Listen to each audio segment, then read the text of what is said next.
கனடாவின் டொரண்டோ நகரில் இந்த ஆண்டு நடைபெறவுள்ள முதலாம் உலக தொல்காப்பிய ஆராய்ச்சி மாநாடு குறித்த செய்தியாளர் சந்திப்பு சென்னை சேப்பாக்கத்தில் உள்ள பத்திரிகையாளர் மன்றத்தில் நடைபெற்றது.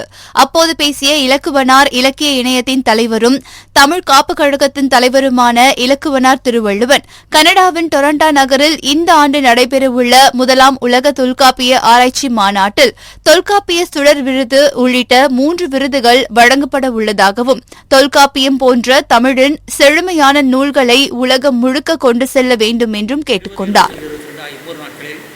கனடாவில் முதலாவது உலக தொல்காப்பிய ஆராய்ச்சி மாநாட்டை நடத்துகிறோம். இந்த மாநாட்டை முன்னிட்டு 3 வகை விருதுகள் அளிக்கிறோம். அதை நான் முதலில் தெரிவித்திருக்கிறேன். ஒன்று, இலக்குவனார் விருது. தொல்காப்பியத்தை பிற மொழிகளில் மொழிபெயர்த்தவர்களுக்கும் பிற மொழிகளிலும் தமிழிலும் ஆராய்ச்சி கட்டுரைகள் ஆராய்ச்சி நூல் எழுதியவர்களுக்கும் இலக்குவனார் விருது வழங்கப்படும். அது முதல்.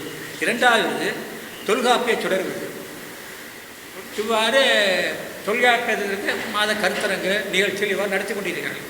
அவ்வாறு தொல்காப்பியத்தை பரப்புவர்களுக்கு நாம் தர இருக்கிறது தொல்காப்பிய சுடர் விருது. அடுத்து இந்த 3 நாள் குறிப்பிட்டாண்டவா 20, 21, 22 அந்த 3 நாட்களிலும் கனடாவில் கருத்தரங்கு நடைபெறுகிறது. அங்கு வர வாய்ப்பில்லாதவர்கள் இணைய வழியாக பங்கேற்க வாய்ப்பு இருக்கும்.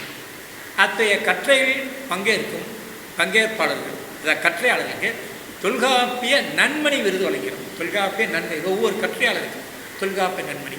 ஏனெனில் பிற கற்றைகளை எழுது தொல்காப்பியத்தை எழுத வேண்டும், ஆழ்ந்த புலமை இருக்க வேண்டும். மேலோட்டம் எழுத முடியாது, கற்றை தான் எழுத முடியும். அவ்வாறு கற்றறிந்த இந்த ஆர்வலர்களுக்காக தொல்காப்பிய நன்மணி விருது எழுதுகிறோம்.